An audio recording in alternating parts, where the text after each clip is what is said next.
Hello guys, let's fix this issue. First you need to go to start menu, go to power icon, tap on restart. During the restart process, press the BIOS key. It will be delete key F2 or F10 depending on your computer. Once you press that one, you can able to enter the BIOS. Once you are in the BIOS menu, you can navigate to boot or security tab. Then after find secure boot and set it to enable mode. If you can't find secure boot, then you need to disable CSM first. Then after you can able to find the secure boot option. Okay, once secure boot is enabled, you can look for the TPM setting. It might be named as TPM PTT on Intel system or FTPM on AMD system. Then you need to enable TPM 2.0. Once it is done, you can save your BIOS setting just pressing with F10 on your keyboard and exit. Then you will be able to restart your computer.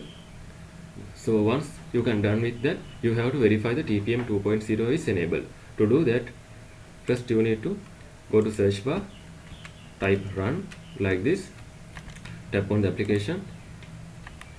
You need to type tpm.msc like this, then after tap on OK.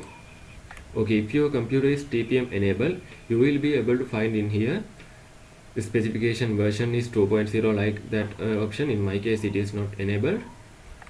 And other than that, you have to ensure your system boot mode is set to UEFI instead of legacy BIOS. To find that one, just go to search bar, type system information like this, tap on it. You can see in the BIOS mode it should be UEFI. If it is legacy, you have to change that one.